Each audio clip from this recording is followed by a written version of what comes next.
It was a hot and humid summer day on the island of Sodor. Thomas and Percy were resting in the shed. Percy had accidentally taken on too much water and had a small hiccup.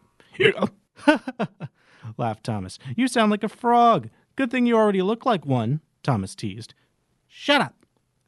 It's not funny, said Percy. I'm only teasing, Percy. You know that. But Percy was still quite embarrassed. Then Sir Tom had arrived. I have important supplies that must be delivered for construction work on this line. It's a heavy train, so I'll take the two of you to pull it. But what about my coaches, sir? Said Thomas. Don't you worry, Thomas. Toby and Daisy can handle the passenger work. The supplies are waiting in Knapford. I'm counting on you both. The engines set off to collect their important train. They found it waiting for them in the yard. It was a juggernaut, filled to the brim with brick and other materials. Percy was nervous. I'm not so sure about this one, Thomas, Percy whimpered. Why can't Henry do it? He does heavy goods trains all the time.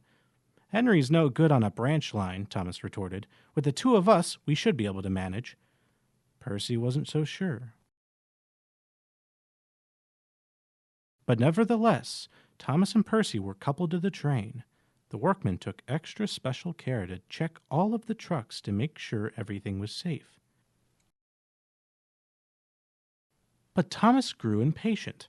Hurry up! It's so hot the sun's in my eyes! Patience, Thomas, his driver reassured. With a train this big, we need to be extra careful. Soon it was time to start. I'm ready, Thomas whistled. So am I, Percy replied, and off they went.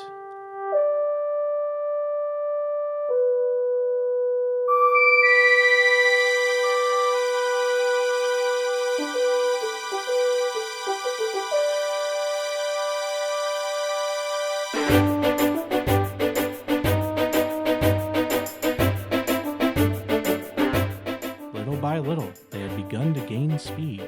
Percy was losing confidence. I can't do it! I can't do it! He moaned.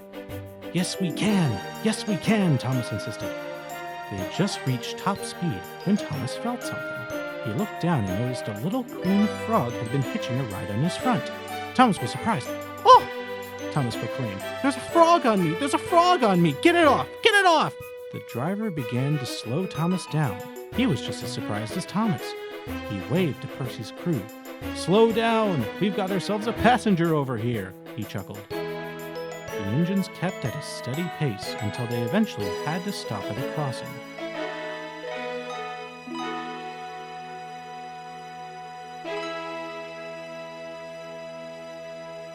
They used the chance to get the frog to safety. The frog enjoyed their ride, but was happy to be back on land. Bertie had seen everything. Well, Thomas, Bertie chortled. I thought engines needed coaches to pull passengers. I guess I was mistaken. You learn something new every day. Goodbye. And Bertie zoomed away.